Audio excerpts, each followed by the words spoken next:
நான் கீர்த்தனா, 26 வயது. தஞ்சாவூருக்கு அருகில் பசுமையான வயல்களும் புங்கை மரங்களும் சூழ்ந்த ஒரு கிராமத்தில் வளர்ந்தவள். பொறியியல் படித்து சென்னையில் ஒரு மென்பொருள் நிறுவனத்தில் வேலை பார்க்கிறேன். என் தோற்றம் 5 அடி 6 இன்ச் உயரம், மெலிந்த உடல், கருமை நிற தோல், ஆனால் ஒரு ஆரோக்கியமான பளபளப்பு. என் கண்கள் பெரியவை, உணர்ச்சிகளை பேசும், சிரிக்கும் போது மின்னும், கவலைப்படும் போது கலங்கும். நீண்ட கருப்பு கூந்தல், இடுப்பு வரை நீண்டு காற்றில் அலைபாயும். மல்லிகை பூ சூடினால் என் கிராமத்து அழகு இன்னும் மிளிரும்.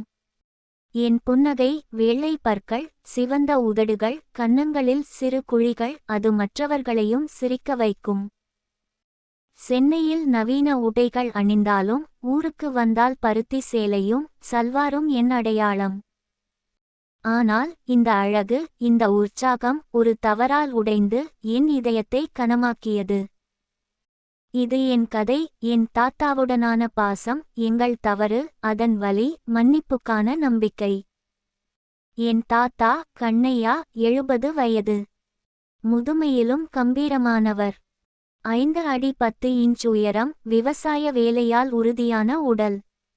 அவரின் தோல் சூரிய ஒளியில் பழுப்பு நிறமாகி ஆண்மையான அழகை தருகிறது. நரைத்த வெள்ளை முடி அலையலையாக பின்னால் சீவப்பட்டு அவருக்கு மரியாதைக்குரிய தோற்றம் தரும். அவரின் கண்கள் ஞானம் நிறைந்தவை, சில சமயங்களில் குறும்பு மின்னும். பரந்த நெற்றி, மெல்லிய உதடுகள், சிரிக்கும் போது முகம் ஒளிரும். அவரின் கைகள் கரடுமுரடானவை, ஆனால் தொடும் போது மென்மையான பாசம் தரும். வெள்ளை வேட்டியும் கதர் சட்டையும் அவருக்கு பாரம்பரிய அழகை சேர்க்கும். அவரின் நடை மெதுவான ஆனால் உறுதியானது. வயலில் நடக்கும் போது அவர் ஒரு ராஜாவைப் போல தோன்றுவார். அவரின் குரல் ஆழமானது, பாசத்துடன் பேசும் போது இனிமையான மெட்டாக மாறும். விவசாயி, பள்ளி படிப்பு மட்டுமே படித்தவர், ஆனால் வாழ்க்கை அனுபவத்தில் அவருக்கு நிகர் அவரே.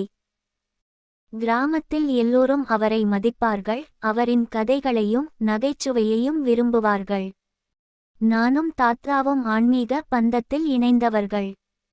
சென்னையில் இருந்து வார இறுதிகளில் ஊருக்கு வந்தால் தாத்தாவுடன் நேரம் செலவிடுவது என் மனதுக்கு மருந்து. அலுவலகத்தில் நடந்தவற்றை, சக ஊழியர்களின் கிண்டல்கள், ஒரு திட்டத்தின் வெற்றி, முதலாளியின் கண்டிப்பு, எல்லாவற்றையும் தாத்தாவிடம் பகிர்ந்து கொள்வேன். அவர் பொறுமையாக கேட்பார், இடையில் ஒரு கதை சொல்லி என்னை சிரிக்க வைப்பார். என் காலத்தில் ஒரு மாடு தொலைந்து ஊரையே அலைஞ்சேன் என்று தொடங்கி 1 மணி நேர கதையை சொல்வார். இரவு நேரங்களில் மொட்டை மாடியில் காற்று மெல்ல வீச நட்சத்திரங்களை பார்த்தபடி பேசுவோம். அந்த நிமிடங்கள் உலகம் நின்று போனது போல் இருக்கும். எங்கள் ஒற்றுமை எங்கள் பழக்கங்களில் தெரியும். காலையில் தோட்டத்தில் நடப்போம், மல்லிகை பூக்களை பறித்து மணத்தை முகர்ந்து பார்ப்போம். தாத்தா மண்ணில் விதை போடுவார், நான் உதவி செய்வேன், மண்ணின் ஈரம் என் கைகளில் படும். இருவருக்கும் பழைய தமிழ் பாடல்கள் பிடிக்கும். தாத்தா எஸ். விஸ்வநாதன் பாடல்களை முணுமுணுப்பார், நான் இளையராஜாவின் பாடல்களை பாடுவேன். சில சமயங்களில் ஒரு பாட்டை இருவரும் சேர்ந்து பாடுவோம், சிரித்தபடி. உணவு என்றால் கிராமத்து சோறு, கீரை, மீன் குழம்பு, ஒரு தட்டில் அமர்ந்து சாப்பிடுவோம். நான் குழம்பு செய்தால் தாத்தா ருசித்து, என் மருமகளுக்கு இது தெரியாது என்று கிண்டல் செய்வார். வார இறுதிகளில் தஞ்சாவூர் பெரிய கோவிலுக்கு செல்வோம். கோவில் வாசலில் மல்லிகை பூ வாங்கி என் தலைமுடியில் சூடுவார். கோவிலை சுற்றி உள்ள கடைகளில் சந்தன மணம் வீசும் குங்குமம், சிறு பொருட்கள் வாங்குவோம். இனிப்பு வாங்கி கோவில் மரத்தடியில் அமர்ந்து பகிர்ந்து சாப்பிடுவோம், சிரித்தபடி கதை பேசுவோம். வயலுக்கு செல்வது எங்கள் மகிழ்ச்சி. தாத்தாவின் நிலத்தில் இளநீர் பறிப்போம், பயிர்களை பார்ப்போம். நான் மண்ணில் கால் வைத்து, தாத்தா, இந்த மண்ணு குளிர்ச்சியா இருக்கு என்று சொல்வேன். அவர் சிரித்து, இந்த மண்ணு நம்மை இப்பாத்துது கீர்த்தனா என்று பதில் சொல்வார். சில சமயங்களில் ஊரை சுற்றி நடப்போம், பழைய நண்பர்களை சந்திப்போம், ஆனால் எப்போதும் நாங்கள் இருவரே மையம். ஒருமுறை மாலை நேரத்தில் ஆற்றங்கரையில் அமர்ந்து தண்ணீர் ஓடும் சத்தத்தை கேட்டபடி மணிக்கணக்கில் பேசினோம். தாத்தா தன் தந்தையுடன் ஆற்றில் மீன் பிடித்த கதையை சொன்னார். நான் என் கல்லூரி நாட்களை பகிர்ந்தேன். அந்த தருணங்கள் எங்கள் இதயங்களை இணைத்தன. எங்கள் நெருக்கம் தனிமையில் இன்னும் ஆழமானது. வீட்டில் யாரும் இல்லாத நேரங்களில் நாங்கள் பேச்சை தொடங்குவோம்.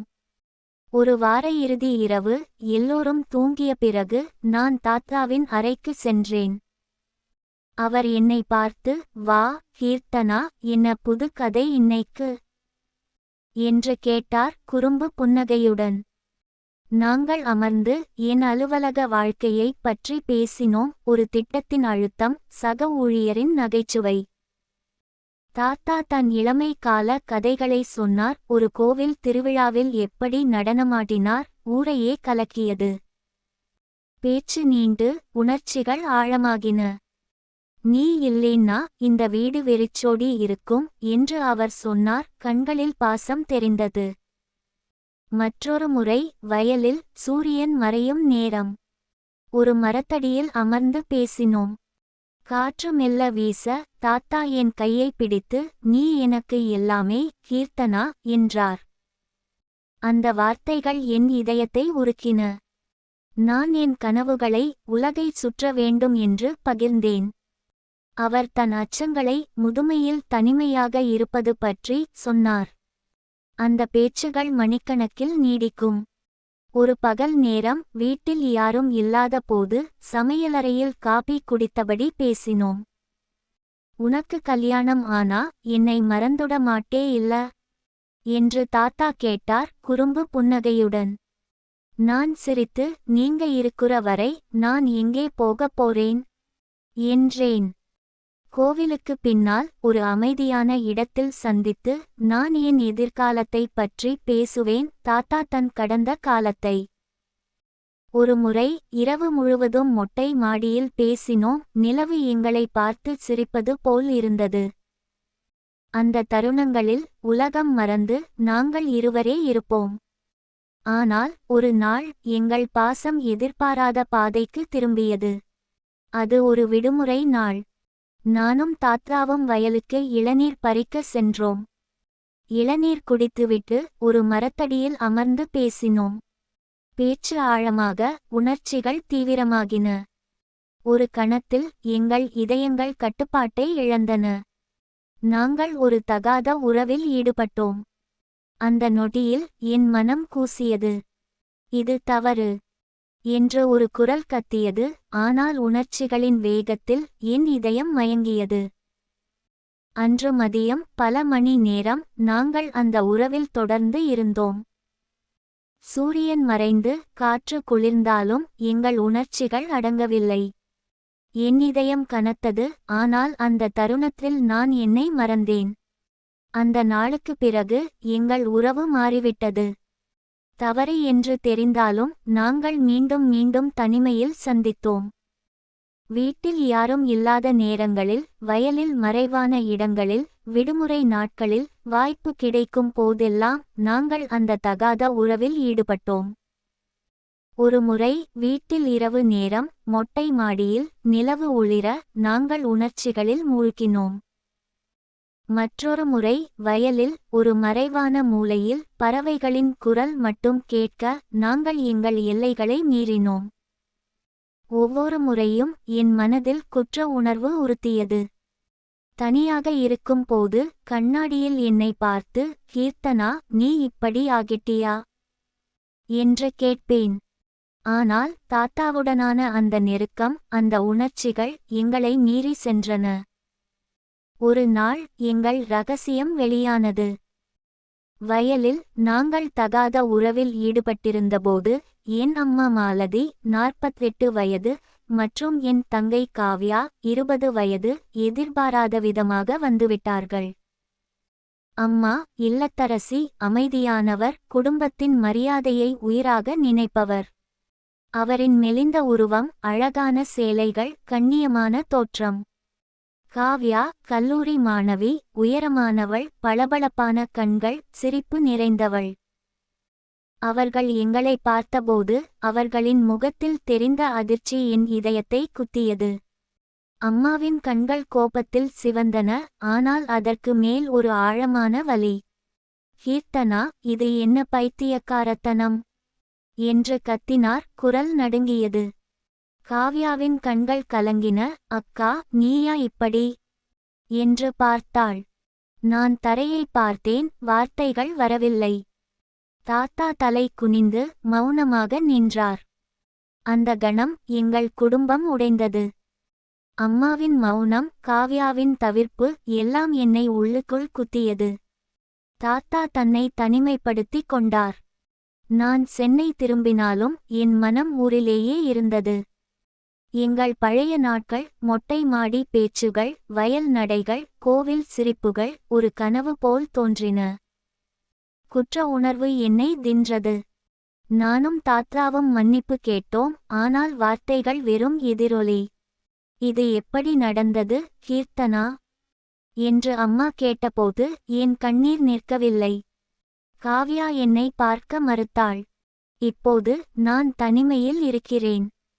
தாத்தாவுடனான அந்த பாசம், அந்த நட்பு, அவை என் இதயத்தில் இருக்கின்றன. ஆனால் எங்கள் தவறு ஒரு பெரிய பள்ளத்தை உருவாக்கியது. மன்னிப்பு, மறுவாழ்வு, இவை எளிதல்ல, ஆனால் முயற்சிக்க வேண்டும். என் குடும்பத்தை மீண்டும் இணைக்க விரும்புகிறேன். தாத்தாவுடனான அந்த அப்பாவித்தனமான பாசத்தை மீட்டெடுக்க முடியுமா? நேரம் மட்டுமே பதில் சொல்லும். இந்த கதை உறவுகளின் ஆழத்தையும் உணர்ச்சிகளின் வலிமையையும் தவறுகளின் விளைவுகளையும் காட்டுகிறது. பாசம் அழகானது, ஆனால் அதற்கு எல்லைகள் உண்டு. ஒரு தவறு குடும்பத்தை, நம்பிக்கையை உடைக்கலாம். ஆனால் உண்மையான மனமாற்றம், திறந்த உரையாடல்கள் மூலம் மன்னிப்பு சாத்தியம். நம் செயல்களின் விளைவுகளை சிந்தித்து உறவுகளை மரியாதையுடன் பேணுவோம்.